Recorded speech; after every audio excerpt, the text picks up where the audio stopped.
महाराज की जय। बोल माते गंगा तेरी सदा ही जय।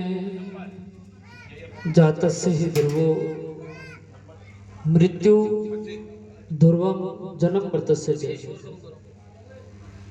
गरुड़ पुराण के अंदर लिखा है कि जिसकी मृत्यु निश्चित है उसका जीवन भी निश्चित है, और जिसका जीवन निश्चित है उसकी मृत्यु भी निश्चित है। लेकिन गरुड़ पुराण के पहले ही अध्याय में भगवान विष्णु और गरुड़ जी की वार्तालाप होती है।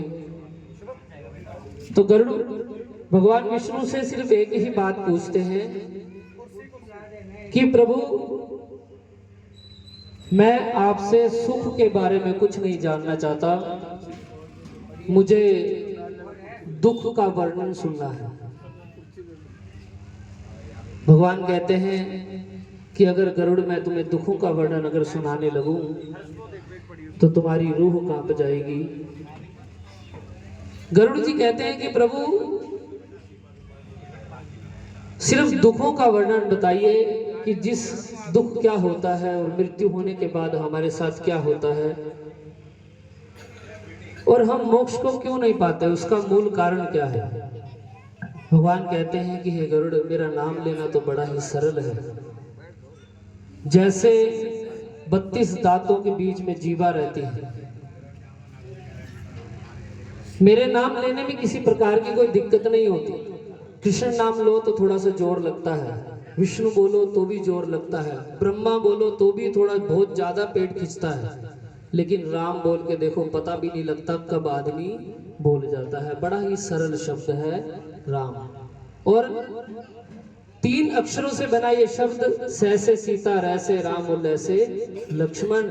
जो इनका नाम नहीं जपते हैं, प्रभु कहते हैं वो ही नरक में जाते हैं। तो सभी ने बोलना है, बोलो सियावर रामचंद्र महाराज की जय। श्री राम जय राम, जय जय राम। श्री राम जय राम, जय जय राम। श्री राम जय राम, जय जय राम। श्री राम जय राम, जय जय राम। श्री राम जय राम, जय जय राम। सभी बोलिए, श्री राम जय राम, जय जय राम। श्री राम जय राम, जय जय राम। श्री राम जय राम, जय जय राम। 2 अक्षर का प्यारा नाम, श्री राम जय राम, जय जय राम। 2 अक्षर का प्यारा नाम, श्री राम जय राम, जय जय राम। मंगल भवने अमंगल हारी, द्रवहु सुदशरथ अजर बिहारी। मंगल भवने अमंगल हारी, द्रवहु सुदशरथ अजर बिहारी। दीन दयाल विरद संबारी, हरऊ नाथ मम संकट भारी। दीन दयाल विरद संभारी, हरऊ नाथ मम संकट भारी। कलयुग केवल नाम आधारा, सुमिर सुमिर नर उतरहि पारा।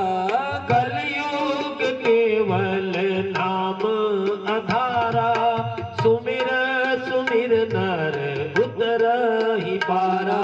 श्री राम जय राम, जय जय राम। श्री राम जय राम, जय जय राम। श्री राम जय राम, जय जय राम। श्री राम जय राम, जय जय राम।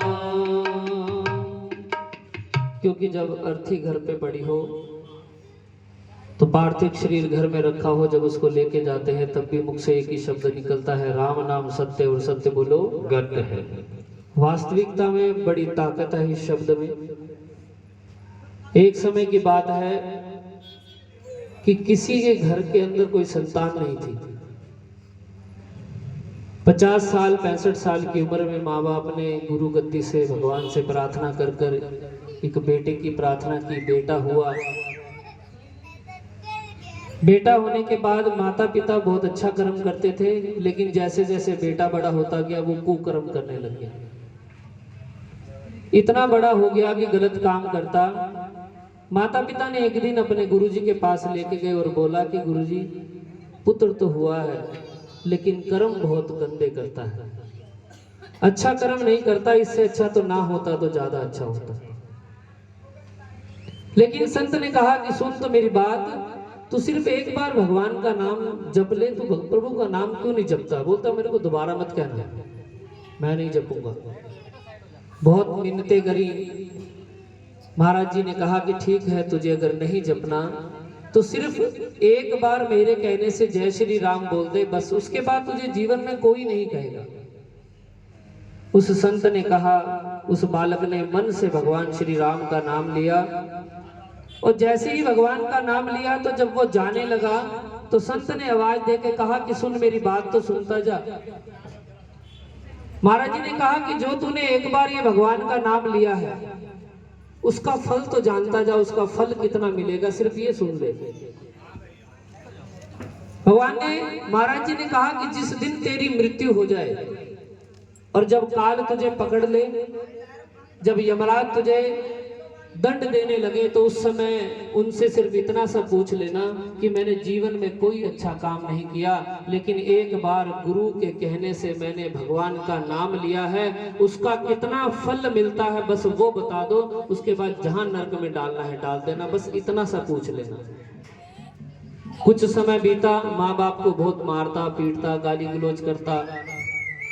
समय बीतता गया, जब उसकी मृत्यु निश्चित हुई तो यमराज के जब दूत उसको पकड़ के लेके जैसे ही यमराज जी के पास पहुंचे तो चित्रगुप्त ने कहा कि प्रभु, इसने जीवन में कोई अच्छा काम नहीं किया, इसको ऐसी यातनाएं देनी है कि जन्म लेने से पहले ये बार बार माता के गर्भ में सोचते सोचते भी सोचता रहे कि मुझे जन्म नहीं लेना, मुझे गर्भ में ही नष्ट कर दो।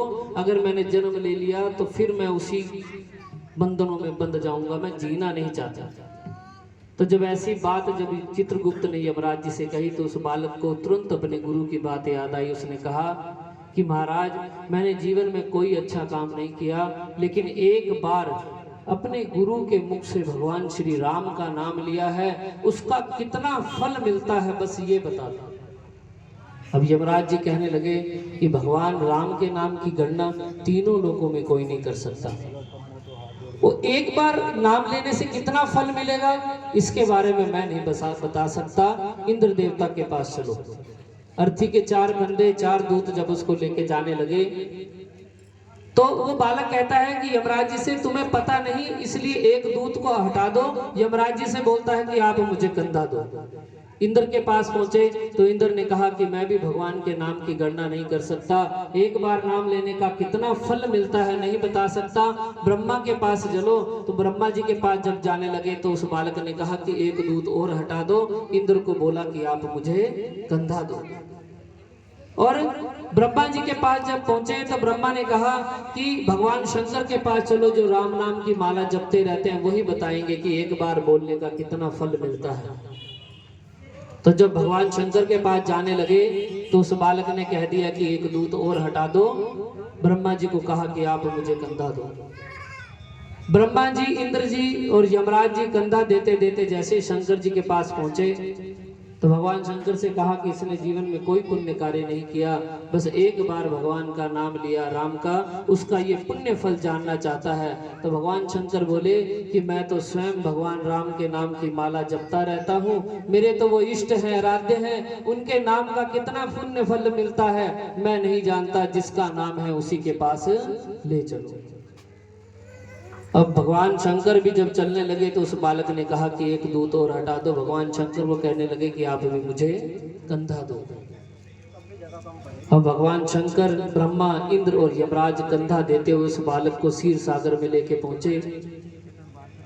भगवान क्षीर सागर में लेटे हुए और दूर से देखते हैं कि ये ऐसी कौन सी पुण्य आत्मा है, इसने ऐसे कौन से पुण्य कर्म किए हैं कि जिसे स्वयं गोद में उठा के भगवान लेके आ रहे हैं, वो भी सीधा विष्णु लोक में। जैसे ही उसको लेके पहुंचे सबने भगवान को प्रणाम किया और यमराज जी ने कहा कि प्रभु, इसने जीवन में कोई अच्छा काम नहीं किया, माँ बाप को मारा पीटा, गाली गलोच दी, गंदे काम किए, कोई पुण्य कार्य नहीं किया, लेकिन इसको ताड़ना देनी है, इसको यातनाएं देनी है। लेकिन इसने एक बार गुरु के कहने पे सिर्फ आपका नाम लिया, ये उसका फल जानना चाहता है, कृपा करके आप बताइए, इसे दंड देना है। भगवान राम कहने लगे कि हे देवो, जिसे उठा के स्वयं महादेव और ब्रह्मा और विष्णु, स्वयं ब्रह्मा उठा के ला रहे हैं, इंद्र उठा के ला रहे हैं, यमराज उठा के ला रहे हैं, और शिव जिसे चारों देव उठा के, जिसे स्वयं विष्णु लोक में ही लेके आ जाए, उसको कोई फल बताने की जरूरत नहीं, उसे कितना फल मिलता है।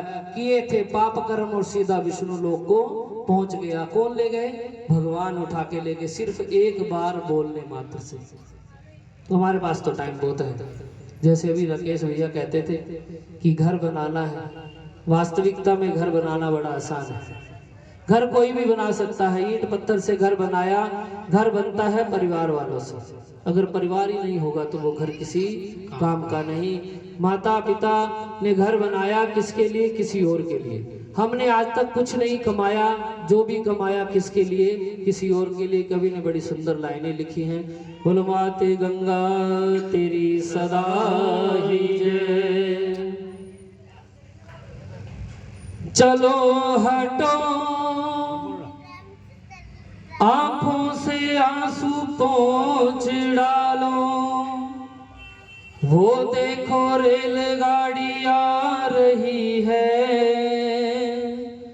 मैं तुम्हें हरगिज छोड़ के नहीं जाता, अरे मुझे मेरी मजबूरी लेके जा रही है।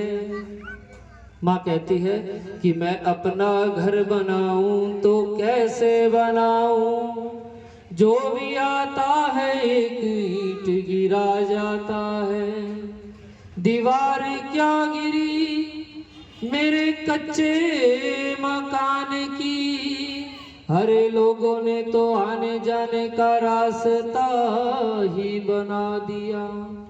कि माता का शरीर क्या गिरा, जो घर में नहीं आता था उसने भी आने जाने का रास्ता बना दिया। तो कवि क्या लिखता है कि मैं घर बना रहा हूँ, मैं घर बना रहा हूँ किसी और के लिए, मैं घर बना रहा हूँ किसी और के लिए, मैं घर बना रहा हूँ किसी और के लिए, मैं घर बना रहा हूँ किसी और के लिए, खुद को मिटा रहा हूँ, खुद को मिटा रहा हूँ किसी और के लिए, मैं घर बना रहा हूँ। क्यों? क्योंकि माता ने घर बनाया किसके लिए? किसी और के लिए। उन्होंने आगे घर बनाना है, वो किसके लिए? किसी। माता ने घर बनाया अपने बच्चों के लिए, बच्चों ने घर बनाया अपने बच्चों के लिए, उन्होंने घर बनाया अपने बच्चों के लिए। लेकिन वो घर बना रही हो किसके लिए? किसी और के लिए, अपने लिए नहीं बनाया। और खुद को मैंने खत्म कर दिया किसके लिए? किसी और के लिए। क्योंकि मुझे यहाँ मृत्यु हो गई, उसके बाद फिर मुझे जन्म लेना है, फिर किसी की बेटी, फिर किसी की बहू, फिर किसी की माँ, फिर किसी की सास बनना है। लेकिन किसके लिए? किसी और के लिए। माँ कहती है माना माना कि मेरे बाद सही फूल आएंगे, माना कि मेरे बाद सही फूल आएंगे। माँ कहते हैं कि माना कि मेरे जाने के बाद सही फूल आएंगे, जो बच्चे हैं वो आगे उसी कर्म पे चलेंगे, उनके बच्चे उसी कर्म पे चलेंगे। लेकिन मैंने एक पौधा लगा दिया, अब उस पौधे का फल कितना होगा वो मेरे जाने के बाद पता लगेगा। पौधा लगा रही हूँ, पौधा लगा रही हूँ, किसी और के लिए मैं घर बना रहा हूँ, किसी और के लिए। वहाँ कहती है मैंने पौधा लगा दिया, किसके लिए? किसी और के लिए। बेटे का पौधा लगाया, बेटे का विवाह हुआ, आगे बच्चे हुए, उस बेटे ने पौधा लगाया किसके लिए? किसी और के लिए। एक बेटा और हुआ, आगे उसका विवाह होगा, वो पौधा लगाएगा किसी और के लिए, लेकिन अपने लिए मैंने कुछ नहीं लगाया। फिर भी माँ कहती है कि मैंने अपना जो जीवन है बड़ी ठोकरों में गुजार दिया, बड़ी मेहनत कर कर बड़े मेहनत से घर को बनाया, पाला पोसा, लेकिन तुम्हारे लिए मैंने फिर भी वो रास्ता साफ कर दिया। मैंने तो ठोकरों में गुजारी है जिंदगी, मैंने तो ठोकरों में गुजारी है जिंदगी। कि माँ कहती है कि मैंने तो अपनी जो जिंदगी है वो ठोकरों में गुजार दी, लेकिन तेरे लिए फिर भी मैं रास्ता साफ करके जा रही हूँ। पत्थर हटा रही हूँ, पत्थर हटा रही हूँ, किसी और के लिए मैं घर बना रहा हूँ, किसी और के लिए। क्योंकि माँ ने घर बना दिया, सब कुछ दे दिया, किसके लिए? किसी और के लिए। लेकिन उसके बावजूद भी फिर भी माँ से हर इंसान अभिलाषा करता रहता है कि कहा कि जीते जी तो माँ बाप की सेवा करी नहीं, मरने के बाद उनके नाम का श्राद्ध करते हैं। एक तस्वीर दीवार पे लगी होती है और 1 साल बाद उसे साफ करते हैं। कब किया जाएगा इस तस्वीर को साफ? जब तिथि आएगी उस दिन फोटो को नीचे उतारा जाएगा, कपड़े से साफ किया जाएगा, माला पहनाई जाएगी और ब्राह्मण को बुलाकर भोजन कराया जाएगा। बस सिर्फ इतना सा होगा। लेकिन फिर भी माँ एक ही बात कहती थी, क्या? कौन करेगा मां मैनू तेरे जेहा प्यार मां, कौन करेगा मां मैनू तेरे जेहा प्यार, कौन मां मारेगा, कौन मां मारेगा मैनू वाजा वार वार, कौन करेगा मां मैनू तेरे जेहा प्यार मां, कौन करेगा मां मैनू तेरे जेहा प्यार। कि वो माँ चली गई जो माँ बेटे को अशोक को वाल लगाती हो, महेंद्र को वाल लगाती हो, सबको वाल लगाती। लेकिन झाई की एक बात थी, चाहे कुछ भी हो, बीमार रहती लेकिन सुबह सुबह फोन जरूर करती थी। जिसको भी फोन करती सबके बारे में पूछती, कोई मन के अंदर किसी के प्रति मैल नहीं। और इतनी बुजुर्ग अवस्था में भी हालचाल सबका, घर में कोई आया गया हो, इतना ध्यान रहता था कि ये मेरी बेटी आई है, ये मेरा बच्चा है, कुछ न कुछ देना लेना। अंतिम समय में भी वो राम नाम का नाम जपती रही। पूछा तो बार बार राम नाम जपते रहते थे। बड़ा सरल स्वभाव। और बाबूजी ने बड़ी सेवा करी, जो मन की इच्छा बाबूजी ने हर चीज झाई को उन्होंने दी, अपने हाथों से खिलाया, किसी चीज की कमी नहीं होने दी। और इतनी सेवा करी है कि झाई खुद भी बोलती थी कि मैं काम कुछ नहीं करती लेकिन मेरी सेवा बहुत करते हैं। जरा जरा सी बात पे अगर गुस्सा भी हो जाए तो तुरंत फोन करके पूछती थी कि अगर वहाँ हमारे पास चले जाएं तो पूछती जरूर थी खाना खाया कि नहीं खाया उन्होंने। लेकिन वो माँ बार बार कहती रहती है जब तक रहती है कि एक दिन मैंने चले जाना है, और जिस दिन मैं चली गई उस दिन तुझे पता लगेगा कि तेरी माँ क्या होती है। ओ मां कहंदी सी लाल मेरे आ एक दिन मैं टुर जाना। मां कहंदी सी लाल मेरे आ एक दिन मैं टुर जाना। क्योंकि गुस्से में आके कभी कहती है मैं तो मर जाना है। आज मेरी माँ भी सुबह कह रही थी तेरा कर्म पूरे पे करना, कहती मरना सभी ने है। तो कहते हैं कि माँ बोलती रहती है मैंने एक दिन मर जाना है, बाद में पता लगेगा तू पूछता नहीं, तू करता नहीं, तो वो तेरा समय आएगा जब पूछेगा। तभी माँ कहती है ओ माँ कहंदी सी लाल मेरे आ एक दिन मैं टुर जाना। माँ कहंदी सी लाल मेरे आ एक दिन मैं टुर जाना। मारेगा तू लख आवाजा मुड़ के मैं नहीं आना। मारेगा तू लख आवाजा मुड़ के मैं नहीं आना। हर पल याद करेगा मैनू हर पल याद करेगा मैनू रोएगा जारोता कौन करेगा मां मैनू तेरे जैसा प्यार मां। क्योंकि मां कहती है कि तू मेरे को हर पल याद करेगा और रोएगा, चारों थां रोएगा, हर जगह हर कोना देख के रोएगा। अगर तेरे मन के अंदर कोई इच्छा भी होगी बोलने लायक तब भी याद कर करके रोएगा, लेकिन मैं मुड़ के वापस कभी नहीं आऊंगी। लेकिन कवि कहता है मां बिन बच्चे रुल जाते ने कहते लोग सियाने। मां बिन बच्चे रुल जाते ने कहते लोग सियाने।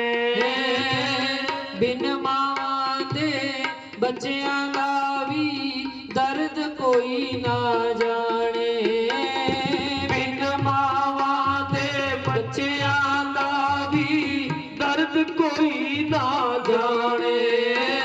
क्योंकि जिनकी सर से माँ बाप का साया उठ जाए वो बच्चे रुल जाते हैं। कोई पूछने नहीं आता कि तेरी माँ चली गई तो आज तेरी माँ का प्यार मैं तुझे दे दूं, लेकिन नहीं, कभी कहता है फिर भी ओ जिस सिर ते नहीं मां दा साया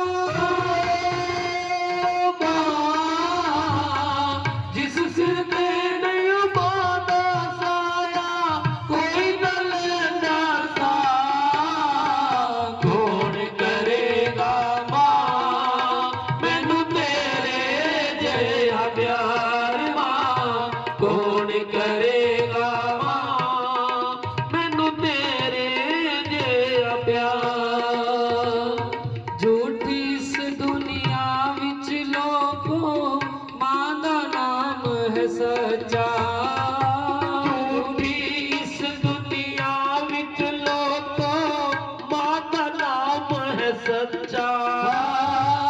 सारे देवी देवतिया तो मां दा रुतबा ऊंचा। सारे देवी देवतिया तो मां दा रुतबा ऊंचा। काले गोरे नू भी देवी मां काले गोरे नू भी देवी इको जिहा दुलार कौन करेगा मां मैनू तेरे जैसा प्यार मां। क्योंकि माँ जैसा प्यार कोई नहीं कर सकता। फिर भी कभी एक ही बात कहता है मां दे चरणा दे विच लोको जग दे तीरथ सारे। मां दे चरणा दे विच लोको जग दे तीरथ सारे। मोइया होण जिना दिया मावा लभदे फिरन सहारे। मोइया होण जिना दिया मावा लभदे फिरन सहारे। क्योंकि जिस दिन माँ चली जाएगी उस दिन सहारा ढूंढना पड़ेगा कि वो माँ का घर था। बेटियां भी याद करेंगी वो माँ का घर था, माँ थी तो चले जाते थे, लेकिन आज वो घर खाली, कोई बुलाएगा नहीं, स्वयं जाना पड़ेगा। वो भी तब तक जब तक पिता है, पिता भी जिस दिन चला गया तो वो घर खाली, उस घर के अंदर आने जाने का रास्ता बंद हो जाता है। ओ जिस दिन ते नहीं बांधा साया जिस सिर पे नहीं बांधा साया कोई न लेना सा कौन करेगा माँ मैनू तेरे जिया प्यार माँ कौन करेगा माँ मैनू तेरे जिया प्यार। वो झाई जैसा प्यार अब जीवन में कभी किसी को नहीं मिलेगा। तो अभी हमारे बीच सुभाष चावला जी कलानौर से, तो वो भी श्रद्धांजलि देंगे। पूर्ण हो गया।